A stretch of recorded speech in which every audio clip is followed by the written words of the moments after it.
Hello and welcome to Organic Edible Garden. Today we're going to look at feeding up our garlic and our strawberries, which are in the middle of their growing season, and give them a good mulch in preparation for the hot summer sun. By mulching, we keep the soil temperature and the moisture content in the soil even, and this is a perfect environment for our bacteria and fungi in the soil to thrive.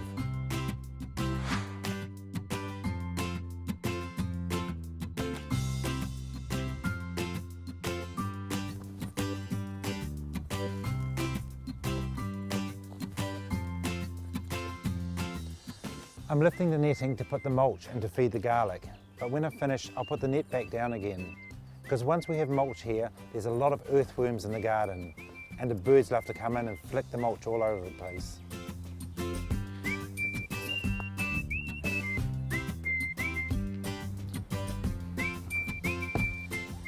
My garlic bed this year has been really neglected, and you can tell by the yellow leaves on the garlic, they're just not big and strong. But it's not too late to feed them up. What I'm going to do is I'm going to give them a nitrogen fertilizer. In this case it's going to be some chicken manure, because the chicken manure also has a lot of carbon and wood pieces in it, which will also help with the mulch. Then I'm going to give them a really good dressing of rock dust. This is going to help size them up in the next couple of months. And the other most important thing is we've had a really dry year this year. The ground needs a lot of moisture.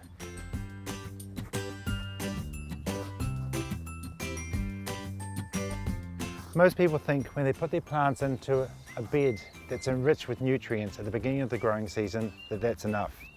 But most plants, especially long-term plants, like to be fed during their growing time. Now in this case, it's our garlic, and they're going to be sizing up probably in another month or 6 weeks, so now's a really good time to feed it. But even shorter term crops like lettuces and green leafy vegetables, give them a good nitrogen boost during the growing season and they'll be healthier. When it comes to things like root crops like our beetroots and our parsnips and our carrots, we want a good phosphorus fertilizer, and that will size up the roots and make them stronger. Normally I wouldn't put such a strong nitrogen source on my garlic at this stage of growing, but these guys are starving for nitrogen and it's showing in the yellowing of the leaves. Next we're going to add some of our rock dust. This contains a lot of phosphorus which sizes up the bulbs.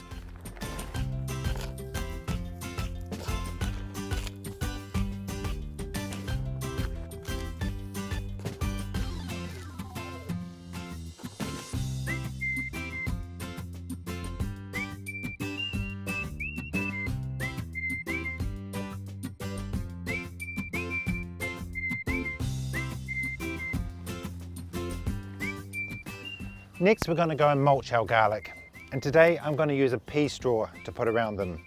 But there's so many different options of mulch.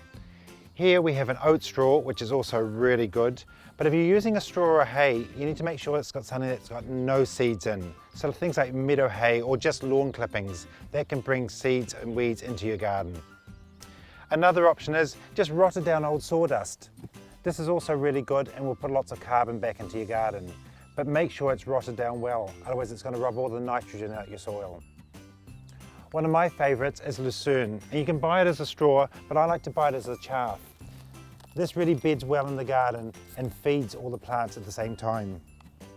There are other cheaper options you can also get, things like coffee grounds. And coffee grounds are a great carbon source and will mulch it, but often it's best to get a fork and fork it through the soil. If you don't, it can form a layer, and when you do water it, the water actually runs off the top. Then there's things like grass clippings. Grass clippings I'm using at the back here around the feed yowers. I'm not using in the garden, but that will actually feed it, and it's good around subtropicals like citrus and the feed yowers. And finally there's things like seaweed from the beach. If I had a source, I'd put seaweed on most of my beds. It really is a good source of carbon, nitrogen, and will feed your plants at the same time.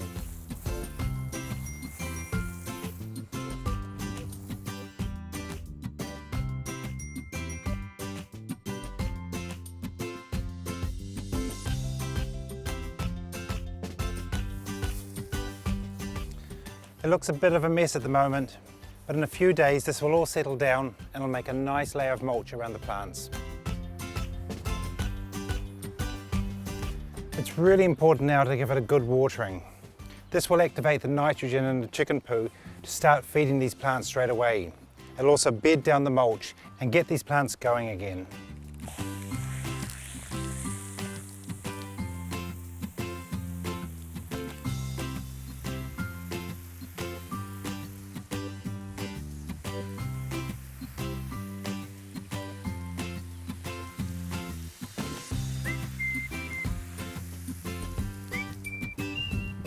And finally, we'll put the bird netting back on.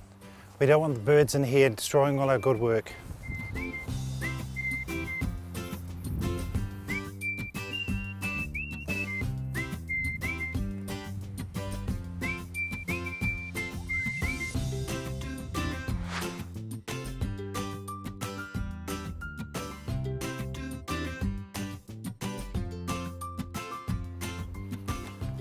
Our strawberry plants are really taking off now.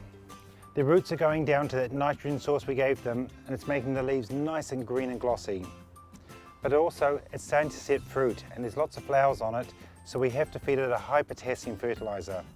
And today we're going to feed it something called Awesome Strawberries, which is high in potassium. We're going to dilute this down in a watering can and just pour it over. But before we give any plant liquid feed, it's really important you water the soil first. When you feed them a liquid fertilizer, they can burn the roots, but by doing this, it dilutes it.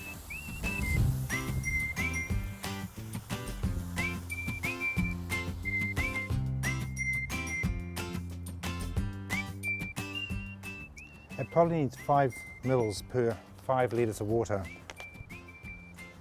It's better to have a weaker solution and feed it more often than one big solution and only feed it once. So I'm going to do this every 2 or 3 weeks during the growing season.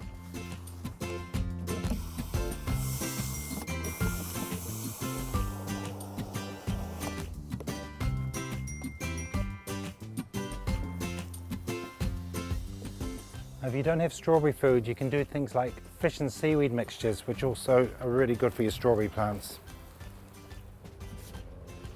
And then finally, I'm going to add some more straw to the strawberry bed.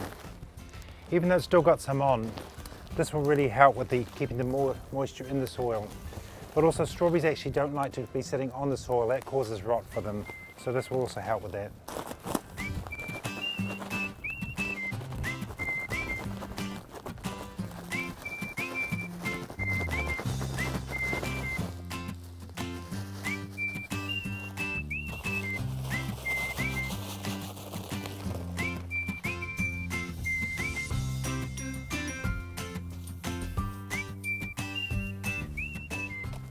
And then the final watering.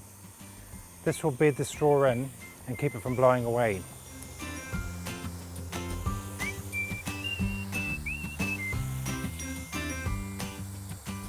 And then we'll put the net back on. It'll just keep the chickens, the cats and the birds off our beautiful strawberries.